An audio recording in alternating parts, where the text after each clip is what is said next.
Alright, let me get this set up. Such a lovely view. Alright. And we're live. Yay! I guess I could try. I can't turn it. I'd have to mess with it. I am here in the car with Pastor Joe. We are traveling as we often are. Let me turn that down because that's kind of loud. And he said I could do a live stream on the way home. So, hey, Angela. Nice to see you. He said I could do a live stream, and so, oh, thank you.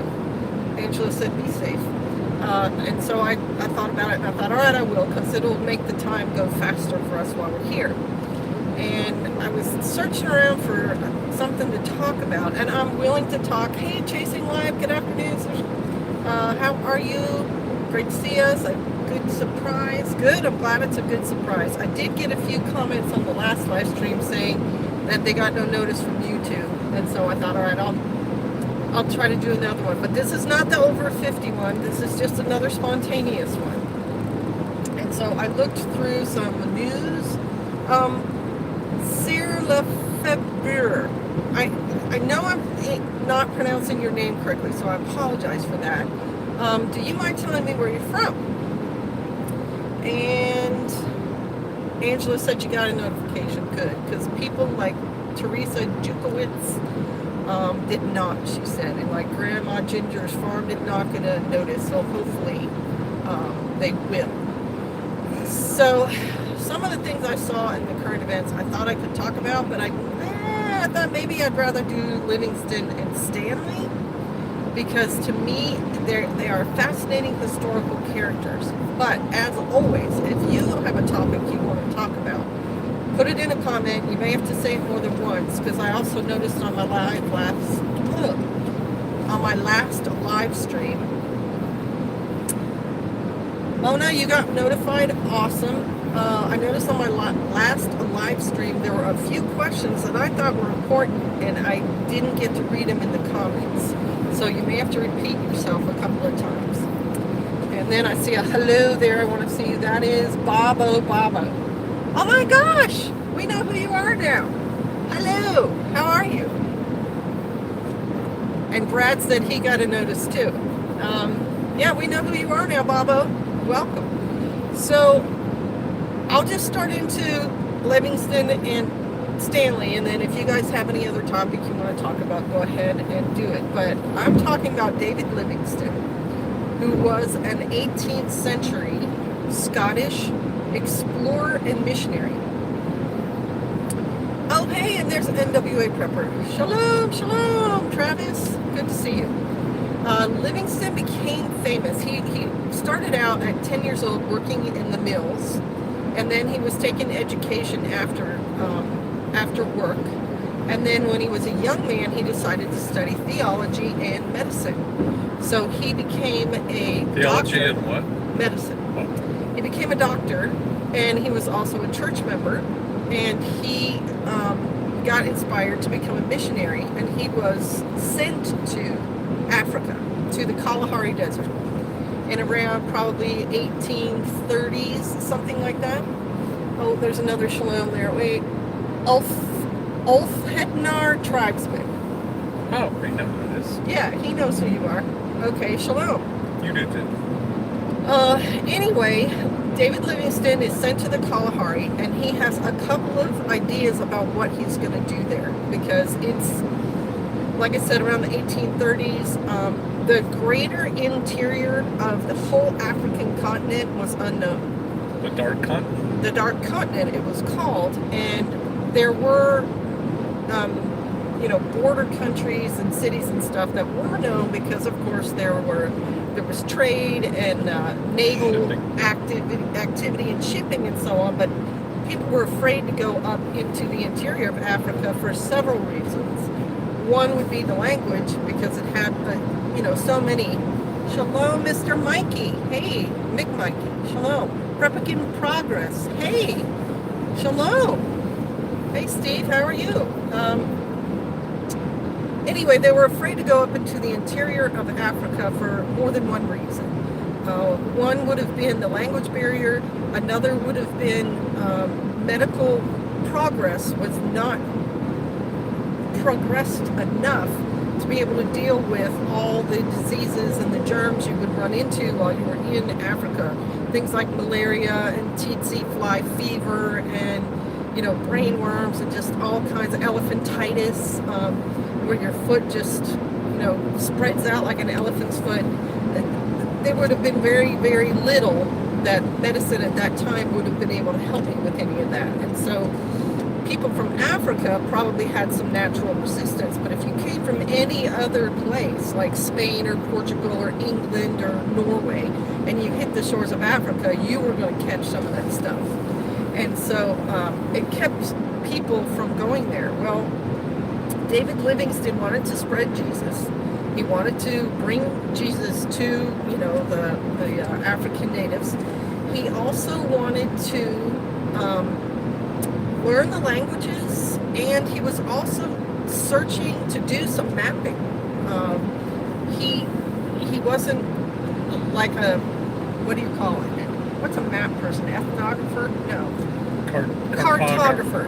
He was not a cartographer by nature, but he knew he was doing something historic, and so he did record things while he had diaries, and he recorded and learned some of the native languages. He mapped out rivers and borders of countries and stuff like that. And at the time, England, because he was doing it for England and the Congregationalist Church, they really didn't have much information on those kind of things. So he was purposefully, wow, I'm trying to get these comments up here. Cartographer, yes. Okie Storm Chaser. Hey, shalom. How you doing, Brother Mike? We were talking about you today in a good way. When I say we're talking about you, are your ears burning? It's always in a good way. Brother Mike, if you know anything about David Livingstone and Henry Stanley, pipe up, because I know you're a history guy. So he mapped out and he learned languages and he tried to convert people, and he wasn't very successful. And he got across, he was like the first European person who walked all the way across southern Africa. And when he got to the other side, he went back to England, and he was hailed as a hero. Now, the early 1800s, like 1810 up to, probably the turn of the century, was known as the age of the great explorers. And because Livingstone had done Africa, no one else had, it brought him fame, and he would be mobbed on the streets of England, and of course he would be made a member of the Royal Geographic Society, and all the other explorers would know his name and clap him on the back and buy him drinks and everything. Well, then he wanted to go back. I think he kind of had the bug, and it was probably really boring for him in England at the time. And the food. And so he went back to Africa, and his second trip, and I'll probably get the trips mixed up, but the one was probably his third trip that made him even more famous, made him internationally famous, not just to the British public, was his attempt to find the source of the Zambezi River. That was the second trip. And he found it on the Gulf of the, what is the Gulf off of India called? Sea of India? Indian Ocean? He found it on the Gulf of the Indian Ocean, and he sent that information back. But then he wanted to find the source of the Nile River, because no one knew that either. People knew of the Nile, and that, it's all over the Mideast. It goes through, Egypt and Saudi Arabia and into Africa and so on. And so he leaves on that trip, and that's his last big exploratory trip. And he's tramping across Africa again, and he's getting sick, and he's trying to spread the Lord, and he's keeping his records and so on. And he's gone way longer than the English government wants to fund him. And the English government is also busy. They're at war with the U.S. and different things during that century, and so they're not real thrilled with David Livingstone.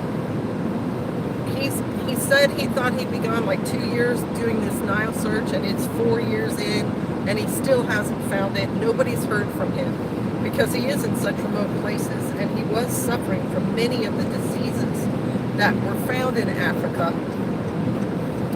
And so in America, there's a British editor of the New York Herald. I think we looked that up. It's the New York Herald. Unfortunately, I don't know much about Africa south of the Sahara, outside of the Zulu Wars and the Lions of Tsavo. I love the Lions of Tsavo. I love the movie about that story. It's a fascinating story. The New York Herald. So there's a British editor, and I think he doesn't like England, and I forget exactly why. So he's kind of anti-British, and he sees internationally how Britain has kind of abandoned David Livingstone, and no one's hearing from him, and he seizes that opportunity. He's like, I'm going to find out something here, and it's going to make me internationally famous. So he picks one of his reporters named Henry Stanley. And Henry Stanley is like an adventurer guy too. He had several different jobs. He, worked on a farm, and he was a Civil War veteran, and just bounced around and wound up in New York City and wound up being a reporter. And his editor says to him, I'm sending you out to find David Livingstone. You're going to Africa. And, for a young man, I'm sure it's terrifying and also exhilarating to think he's going to do these things. And I think I remember him saying on the ship on the way over to Africa, like, this is a thing that's so huge, I'm petrified of how this is going to turn out. So he lands in Africa, and he thinks it might take him 2 years to find David Livingstone, because he's going to land on a coast. Oh, hello, who said that? Hello, travelers. Hey, Edward. We're talking about David Livingstone and Henry Stanley right now. So Stanley arrives on the coast of Africa, and again, he's not, the interior, even though David Livingstone has gone there and reported on it, is still, undeveloped. It's not on Google Maps. Unknown. Yeah, it's not on Google Maps. It's probably not on the British Royal Geographic Society maps yet. So he's still going into an unknown area, and the medical profession still hasn't advanced in any way, shape, or form. So he's gonna be basically blindly stumbling around this continent looking for this one white guy. I mean, think about the enormity of that job. He knows he's trying to find the Nile River. So he has 2,000 people in his train crew. Yeah, Henry Stanley. He recruits 2,000 people. He has 2 white guys, I forget if they're British or Australian or American or whatever, and then a bunch of different natives, and they're going to carry all this food and medicine and clothing and whatever on this trek, and they start off.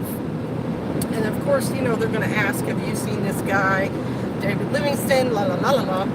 And I think he ended up finding him 16 months later. And by then, Livingstone was absolutely broke. His health was awful. He had contracted malaria and a bunch of other things. He was living in a village where the Arab slave traders were supporting him.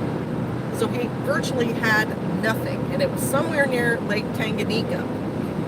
And he had been there so long, and he'd gotten so poor and broke. He's writing his diaries now on little scraps of paper that he can find places, and writing dates and stuff. And he had written in there, like, if someone doesn't help me soon, I'm not going to make it.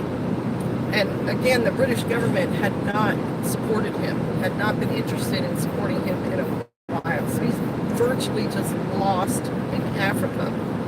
And 16 months of tramping through the jungle. Stanley's 2 white compadres have died. One of them, I'm trying to remember, I think contracted malaria, and the other one maybe sleeping fever or something.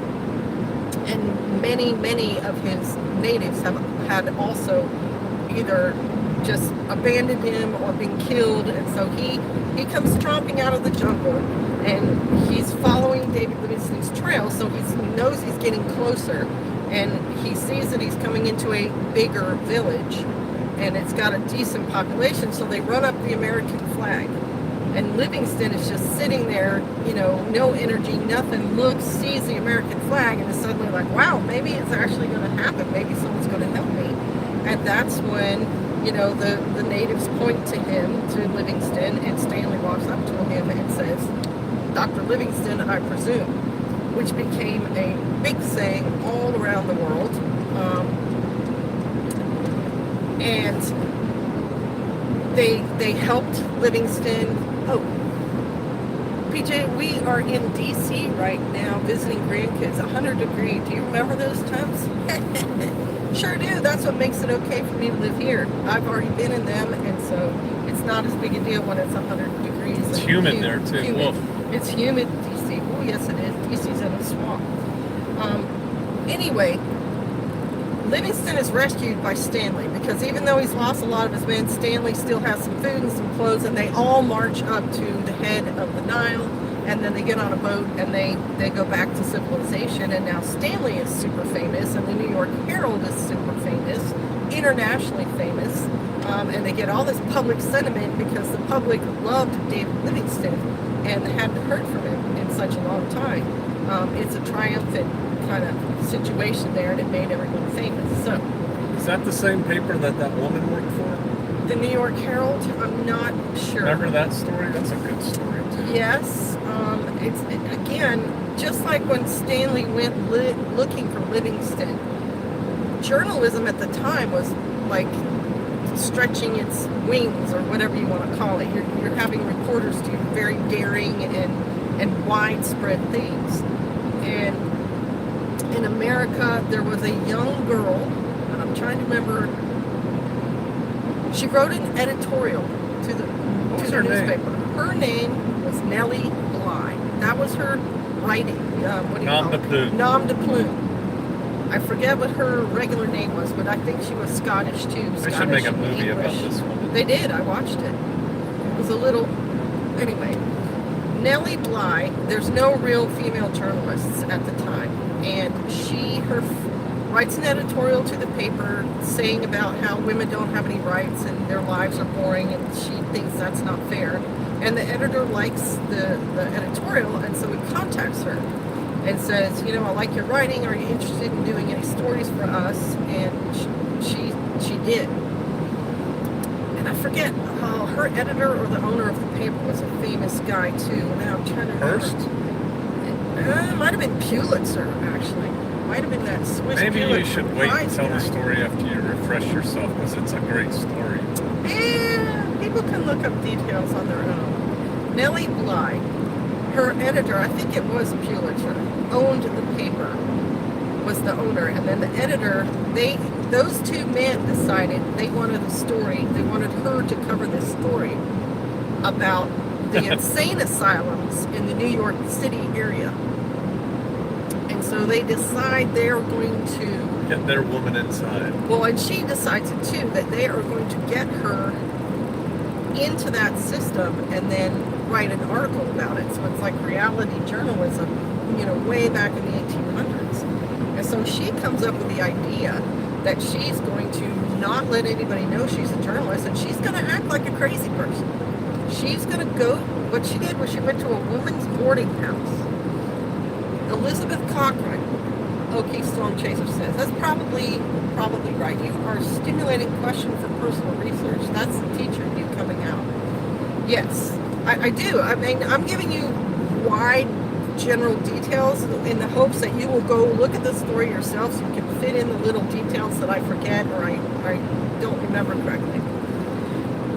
Anyway, Nellie Bly decides she's going to go to a woman's boarding house, which I've been thinking about boarding houses lately too. Like, boarding houses were a thing for a long time, where it was all women or all men, and you moved to a new city like New York City, and hotels were too expensive.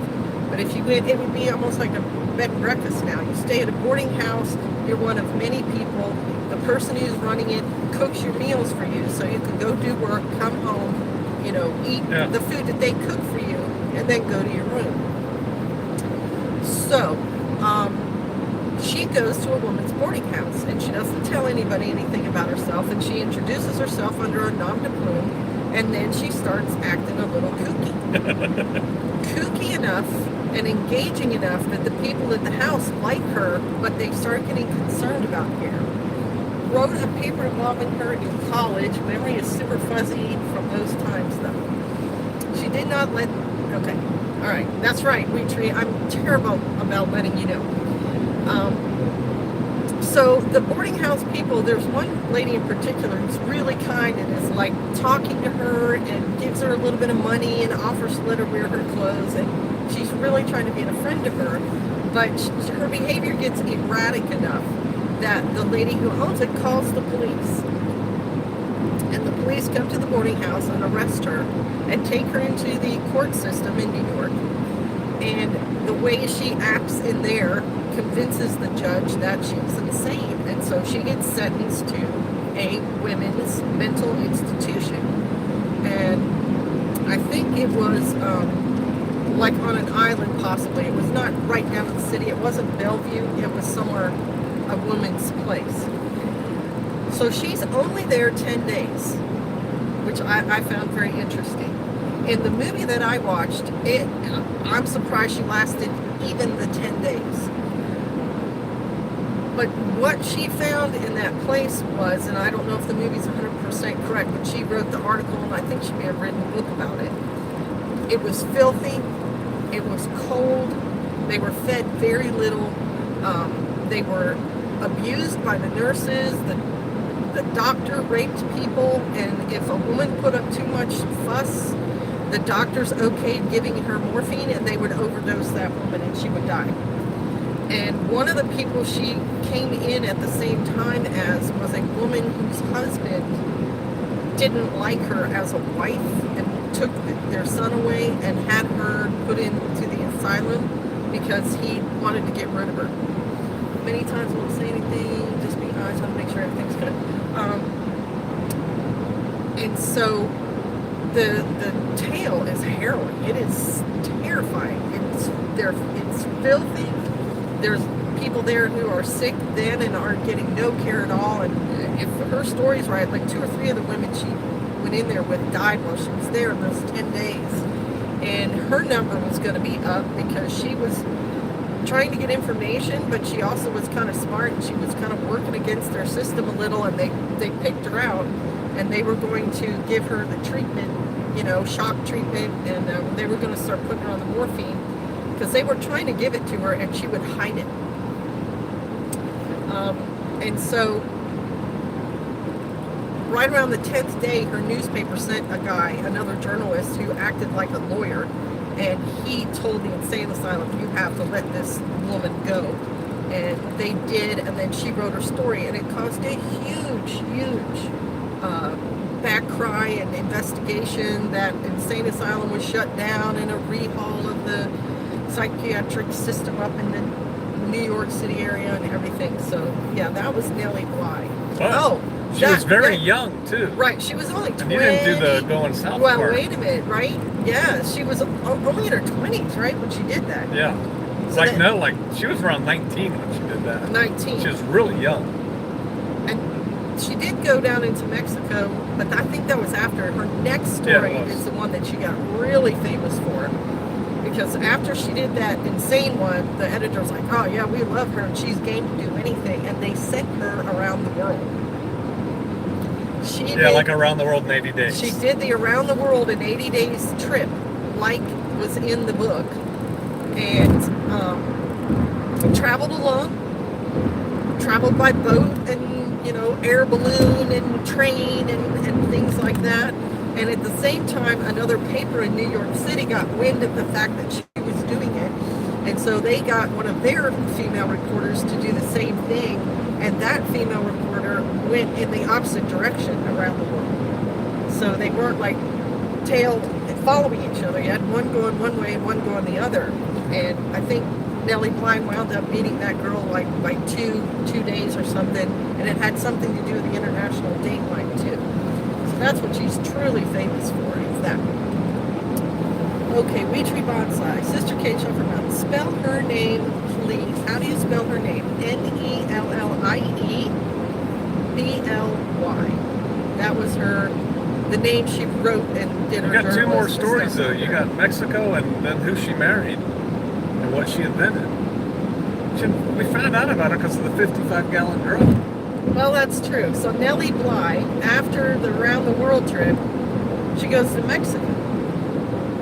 But I forget what she was doing there. There was political unrest. She was there. looking at corruption and stuff like that. She was also stirring up suffragettism, and she almost got killed down there. Suffragettism, that's right. She was looking into women's rights down in Mexico.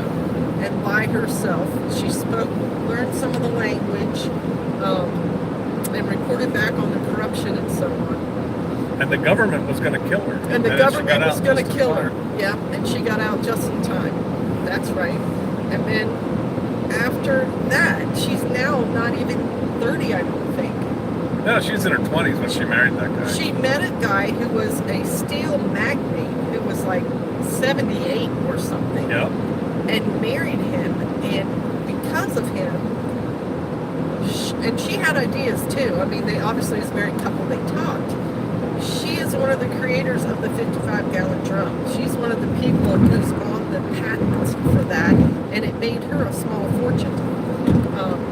And then he died, and she was able to run that company for a while, and then these other people involved, I think, kind of edged her out. I don't think she stayed there, but yeah, she's fascinating. Fascinating woman. So, I'm done with those two. Does anyone have any questions or comments or anything like that?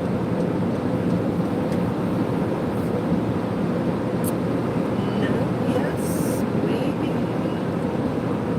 I was driving 90 miles an hour. Ooh, I was excited about that story. I guess you were. Put it back on cruise control.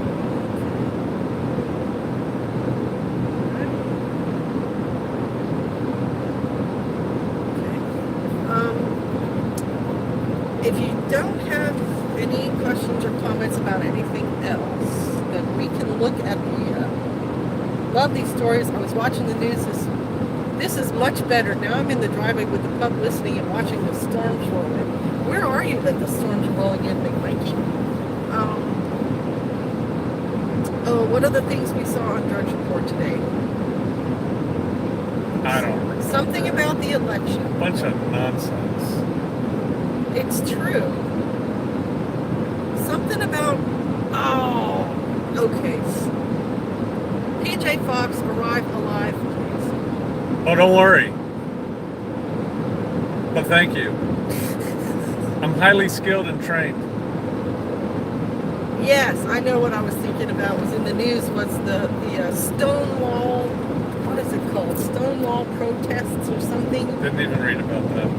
It was one of the first anti-gay legislation something protests in New York City.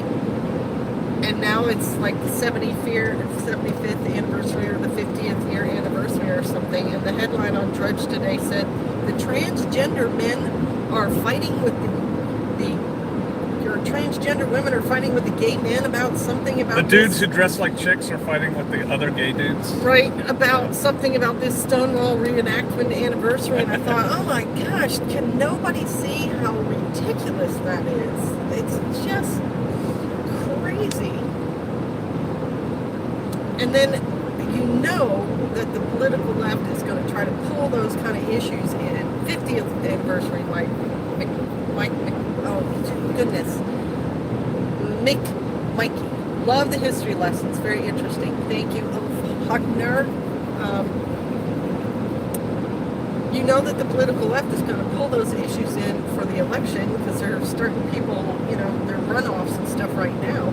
And the thing that doesn't make any sense to me about that is they are such a small part of the population. Yeah, and the vast majority of Americans are against that stuff. And so if they go that way, it's going to make it hard for them to win anything. It's going to be hard for them to win anything. And what about the rest of us who are the majority of the population and we have issues we're really concerned about? Why does the press never cover them? Because the press is evil and they're on that side. And they're trying to change people by just talking about what they want to talk about. And what they want to talk about. Right, what they want to talk about. What the press wants to talk about. Right. Not what, Do you know that school buses still don't have seatbelts, most of them? I mean, that should really be of a concern to most of us who have kids. Sister Kate, Chauffeur Mountain, you need a PayPal account. I do? You have mine. There is a PayPal account. Like Why? service. What am I supposed to be? Switch to another channel after that. Right? I mean, they did a decent job reporting on the 75th anniversary of D-Day, which is still a huge deal in Europe, and it should be a huge deal in Europe, because without American intervention, all of Europe would have fallen to the Germans. Reminds me of my days in Eastern Europe when the wall came down. Exactly. Nobody thought that wall was going to come down. And it was Mr. Gorbachev, tear tear down down that wall. It was Ronald Reagan, a Republican, calling out Mr. Gorbachev on that wall that made that thing fall down. It was there Well, they almost beat their economy into the dirt, too. with Star 50 Wars. years, right? That wall was there 50 years after World War II. And then, yeah, it was Ronald Reagan and the yuppies, the young urban professionals and things like the techs and Well, that's Star Wars. Star Wars that caused Russia the economy to tank, and that they couldn't afford it anymore. They need to open up their economy, and we were talking about that today too. Ronald Reagan. The Russian, once the Russian country opened up to economics, They got a lot of billionaires in Russia. suddenly everyone in Russia is getting rich. You've got guys there who run the Russian equivalent of Walmart, and they've got so much money, and their way of dealing with their money is affecting the whole world. We were talking to a guy at a restaurant we were at today, and they had a $1,200 bottle of Louis Cognac on the wall. $250 a shot. $250 a shot, but there's a store in London. So run we by only a have- nephew. There's a store in Russia. No, there's a Russian-run store in London that is the most expensive liquor store in the world, and they have a $10,000 bottle of Hennessy in that store. Because the Russian rich guys have so much money. They do things like have $10,000 bottles of liquor. I mean, and another thing we saw about those Russian guys was one of them was buying an apartment for his wife in London that was just for her dog. Yep. She had like 2 golden labs, and they had a whole luxury apartment just for those dogs with like 3 on-site caretakers for these dogs, and huge big screen TVs for the dogs, and it was just outrageous. And one of those billionaires said the really, really profound, I thought, he said, after you've like bought all the clothes you want and all the expensive cars you want and gone to all the places you want to go to, what else do you do with your money? He was now doing things like buying artwork and then selling it and donating a bunch of money to charities because, right? I've talked about this as a closed system. Like, you can only go so far on the earth, and then you're done. Once you have the best of every kind of food and the finest house, what else do you do with your billions? Right? What are you going to do with all that money? You can try doing Richard Branson and go to space. Elon Musk. The alien. Go up there and try to, make a community on Mars or something and amuse yourself. Oh, Big Mikey says Big Thunder and Lightning. Did you say you are yet, Big Mikey? Help the poor. Exactly. Got all that money? Sure, why not? Let's make it go around. Another thing we heard about. Buy Pastor Joe a tractor. Bring running water to Show Farm out.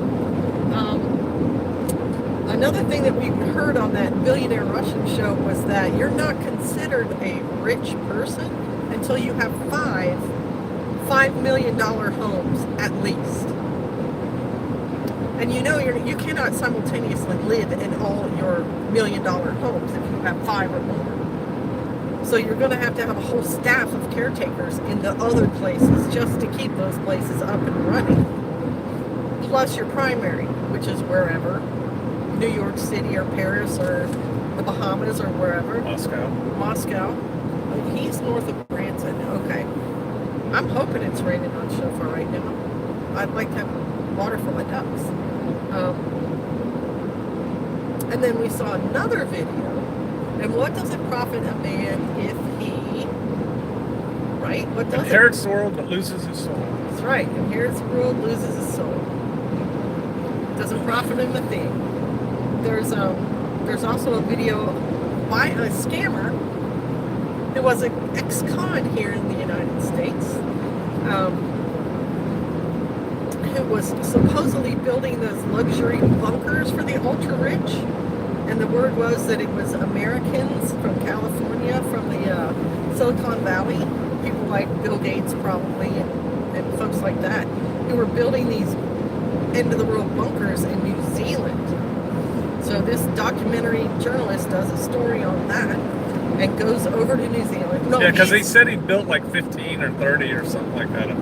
Right, the American scam artist said he built a bunch of them, but he wouldn't name who was building them and whatnot. And then the law came after him, arrested him and so on because he was a scammer. I think he's still building shelters because he's like the main competition for Atlas shelters. Angela's saying liquor on ice cream's good. No doubt, right? But would you be willing to pay $250 for a little shot glass? I don't know. I'm the kind of person I'd want to make my own. That's against the law. It's against the law. Okay. But we're talking about this journalist, and he didn't go to New Zealand. He was a Kiwi, and he went to that part of New Zealand where supposedly these bunkers were being built. And he did show some huge homes that were being built on big pieces of property that were very expensive. But he could find no paper trail. Because he went to like the city hall and said, hey, if you were going to build an underground bunker, wouldn't you need a permit? And the guy's like, oh yeah, absolutely, you need a permit. And he said, well, how many do you have on file for this area? And he said, none. So is the scammer lying about building them? That was his conclusion. Is the guy who works for City Hall lying? Well, then he finally got someone. There was a photographer. Oh yeah, I can see the storm that McMikey was talking about. He found a photographer who took pictures, who knew some of the rich people, and said, yeah, they're very concerned about what's going to happen if the end of the world comes, and so these people are willing to spend any amount of money. And then the journalist finally got someone to take him to one of the properties. And so they're at this property in New Zealand. It's really, really big. The house is underground. And the journalist is looking around like, I don't see a bunker. But then he noticed the garage. Into the side of a hill. The garage was underground. And they already had a garage. They had a garage and it had cars in it. And then here's this other garage on the property. And he said, oh, if you build a garage there, you can get a permit to have a toilet and a refrigerator and a washer and a dryer and a bathroom and all sorts of things because your garage, you may be out there redoing your RV or something. And so he figured out that maybe how they were getting around the zoning was by calling their underground bunkers garages. And that's a pretty big storm. That is a pretty big storm.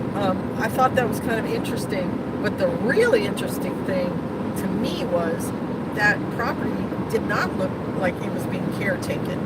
No, it was all overgrown. It was all overgrown. There were weeds coming up through the gravel and everything, and I thought, if I lived near that property, and the end of the world came. I'm breaking open that garage. And this supposed rich Californian's going to fly to New Zealand from California with like an EMP or nuclear or whatever. They're probably not going to make it. Good night. And nobody's caretaking it. Oh, suddenly now I own a bunker. Right? I mean, that's the practical reality of a situation like that. But those rich people being concerned about the end of the world and wanting to build a safe place for them to stay also changes an economy, because if you're a construction guy and you've built high rises or whatever, and someone offers you 20-50 million dollars to build them an underground home with air ducts and all sorts of things, I'd say yes. They should hire me to show them how to set it up. Right? I'm just saying. And now you've got all these people who are going to be working on that job site. They get money. Suppliers who are going to supply things like freeze-dried food and secure doors and air ducts systems that are nuclear proof and all of that. Everyone there is going to have a job too. So it's a thing. It's a thing where the Russians and the ultra-rich are affecting what happens in the prepping community. Tell me when I can get over to the right. Okay, hang on. Hang on a second. Never mind, now. we're getting out of the way. Okay. So, does anyone have anything else? About to form patties for hubby to barbecue. He wants burgers. I will be back in a few. All right. Okay, outflow came down 10 degrees. Yeah, it's a big storm. We can see, we're on the west side of that storm. Yeah, I hope it's great. No rain on Chauffeur Mountain right now, said Lord Okie Storm Chaser. Bayou, that's right, the rum liquor. Okay. So we talked about that. We talked about the Drudge Report, the political situation. We did not continue. It's not raining there in Northwest Arkansas Prepper. Are you at work? Israel could hit Iran anytime now. Israel could hit Iran. Yeah, I'm probably going to do a video on that later. Yes, he is at work. See you all. All right, Narrowway Farm. So, what do you think we should have a meeting about, Northwest Arkansas? I think we should talk about that. You don't think I should talk about that? No. Okay, forget that. Well, I would like to see Bitty Boo Brown again. I think she and I could do some serious goat talk. Create it and they will come. Right? I think I'll have to coordinate and see, when and how and why. The Women of Preparedness. Preparedness Women 2019 Conference. Ooh. Hosted by Sister Kate. On Shofar, yes, come. Come No, to where not on Shofar. We'll get a hotel. I have to get a hotel. People don't want to climb on rocks to learn things. They want to have a little bit of comfort and whatnot. I don't know. Maybe that's it. Does anybody have any questions? Oh, you love the goat videos. Okay, BK. Do you have goats? Are we there yet? I gotta go. Like a dog is barking at the clouds trying to get the thunder. I don't know. That thunder makes our place shake. Yeah. We can have a meeting on the joy of glow sticks. Dude, thing. Do you guys use any water filter? Not for our drinking water. Our well water is potable. So we don't need to use a water filter for it. But that's a really good question. If we were going to use rainwater as drinking water, we probably would. We have a big Berkey. We just don't use it. And then someone asked Berkey or Alexa Pure. Berkey, probably. We have a Berkey. Nighttime glow stick photography, much safer than mag lights. Yes. And how did your lightning bug photography go? But seriously, glow sticks, that's a really good topic, because way back when, so we're talking 30 years, when our kids were little and we wanted to go on campouts and things, they were not available in Walmart. You could not go to the dollar store and get a glow stick. They were a military issue item. But I could go to my supply sergeant and get 3 boxes of them. and he would. I guess I could. Yeah, you guys know what he looks like. Stick your face up there. There he is. There's Pastor Joe. And he was more, obviously, I was a housewife. He was more into ghosts. I'm writing about them, and we'll get them when I have land for them. You guys definitely inspired me. Same with the guinea pig. Okay, we'll get back to that subject. He knew a lot more about being out in the woods and camping and everything, because in the military, that was something as an infantryman they did regularly. And so when we started doing family campouts, he would get those glow sticks from a supply sergeant and bring them. And, little kids, of course, get scared of the dark, especially when they're out, in the woods and there's noises and smells and sounds and things that they're not used to. And he would break out those glow sticks and give one to each kid, and they would have to crack it, and they would start glowing, and they would love it. And they would take it in the tent with them, and it would help them be able to go to sleep. And if they had to go up and go to the bathroom, they can take it and their flashlight with them. And it really made keeping more fun for the kids. I didn't like the IR one so much, though. No, but they got to go work. Bless y'all. Bless you. Bless you. There's Sasquatch. Shalom, Road Warrior. Shalom. So, as I became a Girl Scout leader, and I started with young kids because, it's your oldest kid and they're like 6 or 7 and you're like, I want them to be in a scout troop, and of course there's no leaders, or the last leader retired or is no good, so I volunteered. And so I'm going to start with, 6-year-olds, and in the scouting program at the time, you didn't just take your little 6-year-olds out in the woods away from their parents and everything. You came with them. You did things gradually, so you had like a sleepover at their school or at the library or things. But by the time they were 8, they're in a different class, go from Daisy to Brownie Scouts, and Brownies is where you start to introduce those kids to the concept of camping outside. And so you start working on skills with those little girls, like how to roll up their sleeping bag and how to pack their little rucksacks. And I talked about the sit-a-pons that you made. We made them out of the vinyl tablecloths out of square, and then stuff the plastic bags and sew it up with some kind of yarn or something. So when you're out in the woods, you don't have to just sit in the dirt. You can put your little sit-a-pon down, and you don't have to get dirty or wet. And so when I transitioned the girls from sleeping in their school overnight to a campground, and with Girl Scouts, you would go to a Girl Scout approved campground, and it would have an outhouse, and it would have a fire ring, and it would have a water spigot, so the girls would know those things were there. And then some of the things you would have the girls do was plan the meals you're going to cook, and then go clean out the outhouse in a very standard way, with the little cleaning setup that you brought with you. When they got to sleep out for the first time, I got those glow sticks. Chem lights. The chem lights. And again, it helped those younger scouts be able to do that experience. Now, it's not the only thing, because they would get to all sleep in 1 or 2 tents if they wanted to, and would have their sit-a-pon and their little eating utensils and plates and different things that they were used to. But the glow sticks really helped. And then we're now at church too, right? He becomes a pastor. We do things like Vacation Bible School or campouts at the church, and the same thing. I would buy those glow sticks whenever the kids were going to be out at night. And now it's part of our feast celebrations. When people are going to come out to do Sukkot with their kids, and just because they follow us doesn't mean they do anything outdoorsy. It could be a Torah observant family that doesn't normally camp.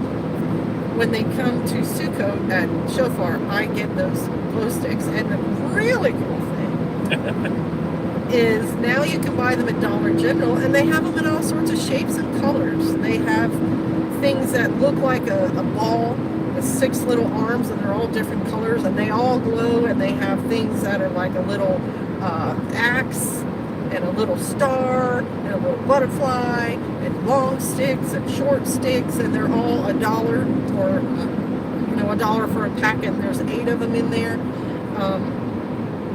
I think we even found a glow-in-the-dark glow stick horseshoe set for the older kids. Had the thing you stuck in the ground and the horseshoes glowed, and you tossed them at night. I think they're fantastic. I think glow sticks are a really cool, kid-friendly camping item that if you're going to take your kids out and it's allowed, you should get them. You definitely should. So, how's that for a glow stick deal? Now, Edward Healy says their mountain spring fed well is so pure it does not register on a testing scale, which is awesome.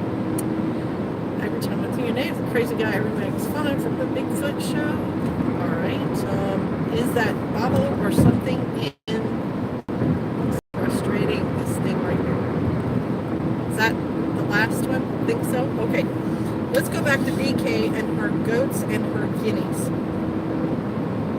So Pastor and I was talking today about goats. Maybe I could do a class on goats too. First off, let's just talk about preparedness and like EMP kind of situations and SHFTF situations or whatever. There's a food. You guys still see us? Can you still hear us? We may have run out of service. Yeah. We are in a weird place. Let's see. That's good.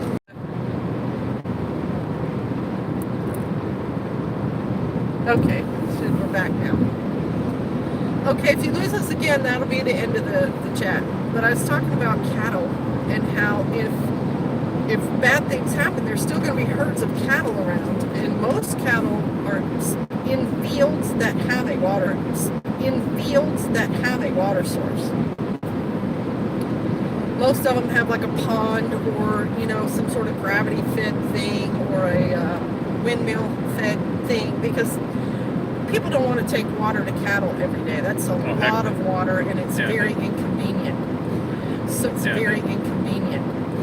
So I think people should be thinking about that in their preps, that there may be cattle out there that you can go shoot,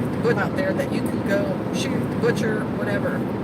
And in the end of the world scenario also, you got to think about having to deal with that, because a cow can be up to 2,000 pounds.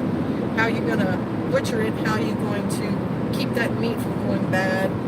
How, if you're going to try to cut cow upright to butcher it and clean and everything, how are you going to do that? Do you have a pulley system and a truck and a tree big enough and all that?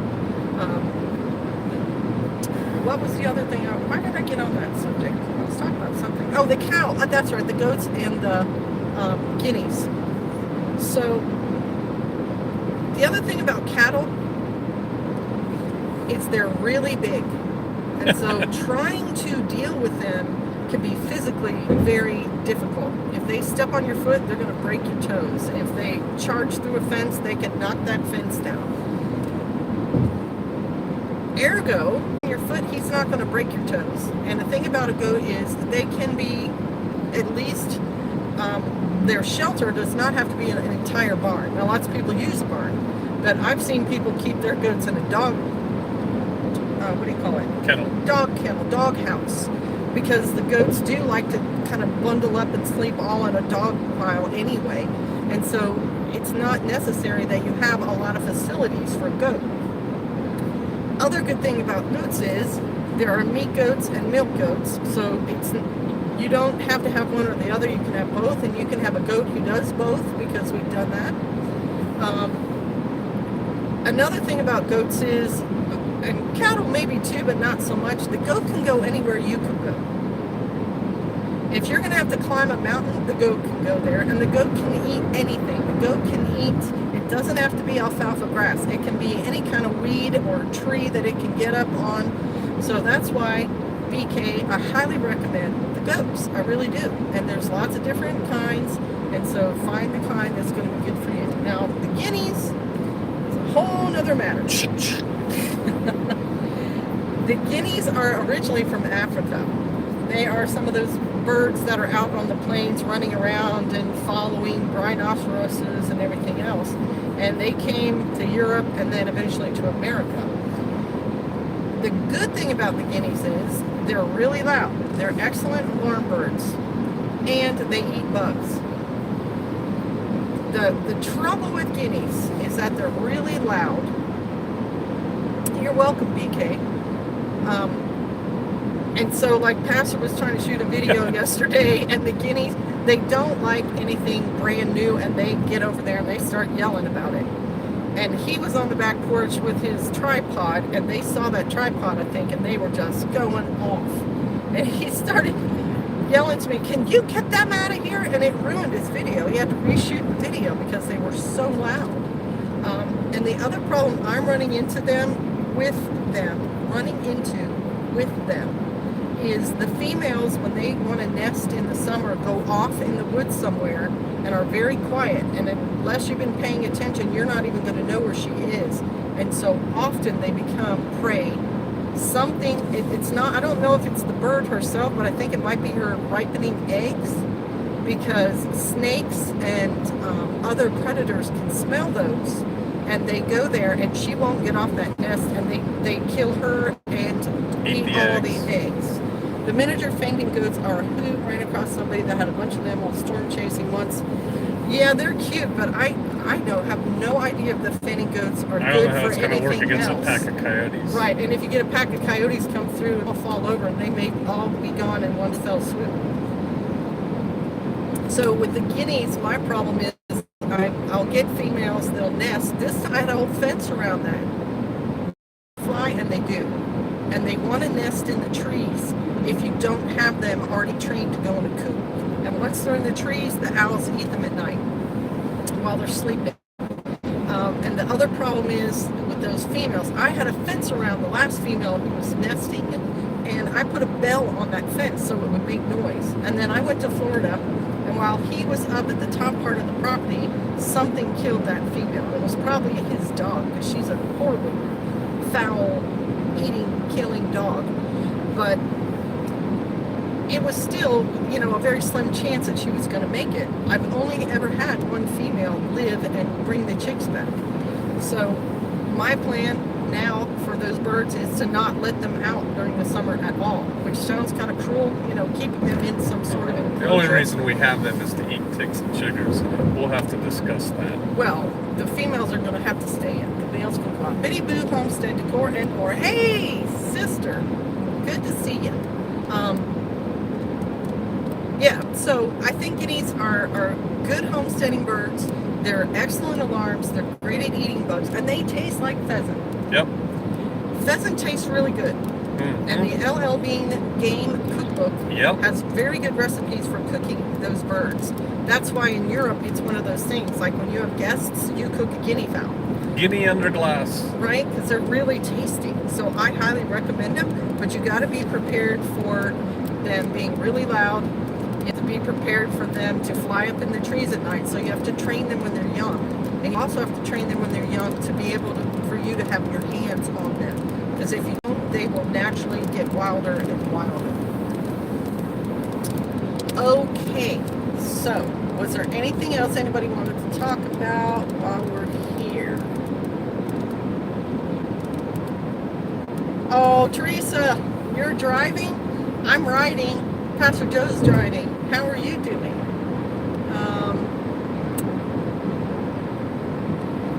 All right. Whoop, don't have any other questions. Sergeant James, you got any questions, comments? You want to go this way? Yeah, we can go that way. Sure.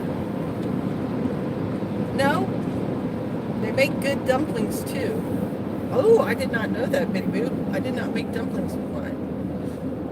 Okay, well, I've been talking about an hour, so I think I'm going to quit. Yeah, we're getting ready to get out of the service. Yeah, and we're going to run out of service too, so I feel bad. Is there a purpose for having cats on a homestead? Sure. Mice.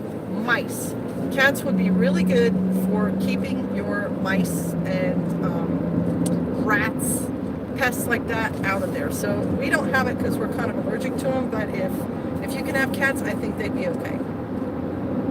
Biddy Boo said she told her husband she wants to move to the Ozarks. Well, get the seed planted now, it may come around to him. He may decide eventually that's a good idea.